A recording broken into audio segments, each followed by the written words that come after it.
$1 billion. That's how much money has flooded into XRP ETFs in just 2 months, making it the fastest crypto ETF adoption we've ever seen. But here's what nobody's talking about. There's a massive problem hiding beneath all this hype, and it could change everything for XRP in 2026. Look, I've been tracking every single XRP ETF launch since November, and what I'm seeing is absolutely insane. We're not just talking about another crypto ETF success story. We're talking about institutional money moving faster than anything we saw with Bitcoin or Ethereum ETFs. But there's a twist that could make or break XRP's future, and I'm about to break it all down for you. Let me start with the numbers that are blowing everyone's mind. Canary Capital's XRP ETF launched in November with $250 million on day one. Not week one, not month one, day one. That shattered every single crypto ETF launch record in 2025. Then Franklin Templeton jumped in. Then Bitwise. Then 2-1 shares. 4 major ETFs in less than 2 months. But here's where it gets crazy. Vanguard, the same Vanguard that refused to touch crypto for years while their competitors made billions, just did a complete 180. On December 2nd, they opened XRP ETF access to 50 million clients. 50 million. That's not a small number. That's basically giving mainstream America access to XRP through their retirement accounts. Think about what this means.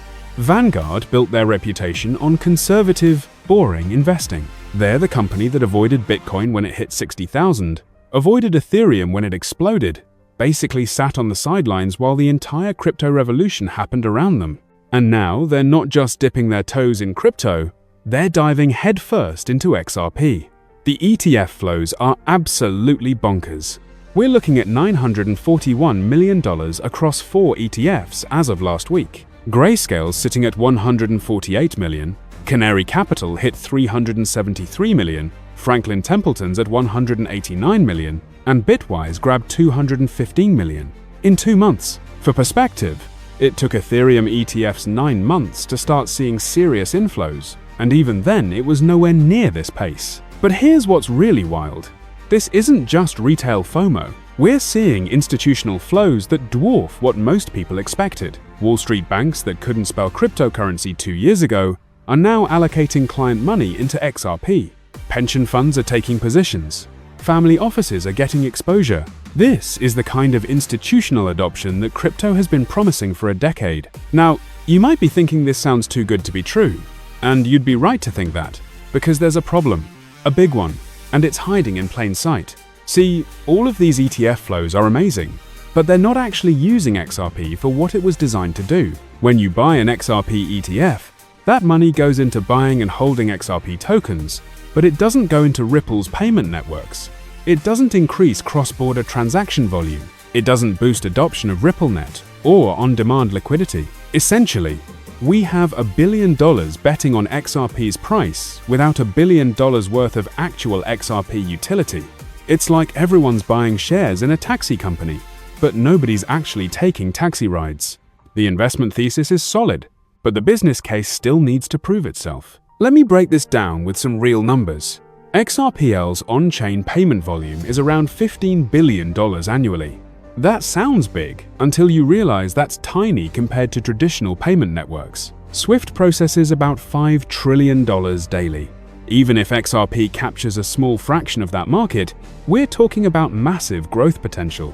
But right now, those ETF flows aren't translating into payment adoption. The tokenized asset market on XRPL grew from basically zero to $400 million in 2025. Which is impressive growth, but still microscopic compared to Ethereum or even newer chains. RLUSD, Ripple's stablecoin, launched with $1.3 billion in total supply, but only $293 million is actually on XRPL.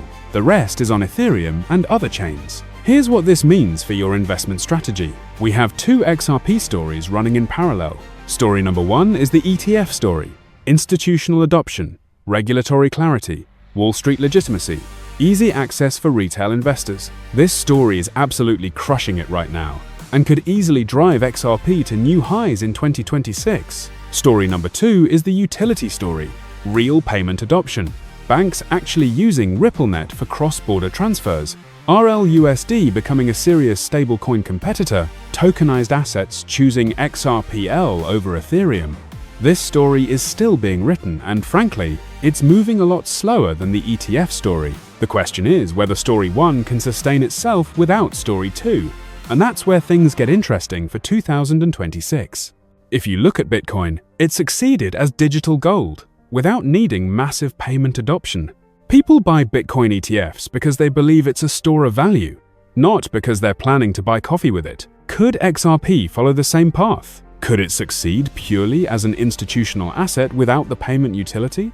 Maybe.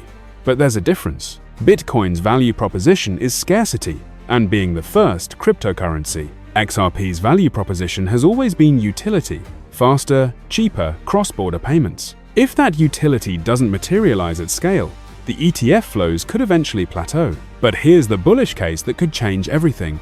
Ripple just got approval to become a national trust bank. That's huge. It means they can offer banking services directly, not just payment infrastructure. They're also piloting RLUSD on Layer 2 networks like Optimism and Base, which could dramatically increase adoption. Plus, the regulatory clarity from the August settlement with the SEC opened the floodgates. For 3 years, XRP was in regulatory limbo. Banks couldn't touch it. Exchanges delisted it. Institutional adoption was impossible. Now, all of that uncertainty is gone, and we're seeing the pent-up demand explode. The timing couldn't be better either. We're heading into 2026 with a crypto-friendly administration, clear regulatory frameworks, and institutional infrastructure that didn't exist during the last crypto bull market. XRP is positioned to benefit from all of these trends simultaneously. But let's talk about realistic price targets, because this is where a lot of people get carried away. Some XRP influencers are calling for $100 XRP, even $500 XRP. Look, I love optimism, but let's do some math here. At current supply levels, $100 XRP would mean a $10 trillion market cap.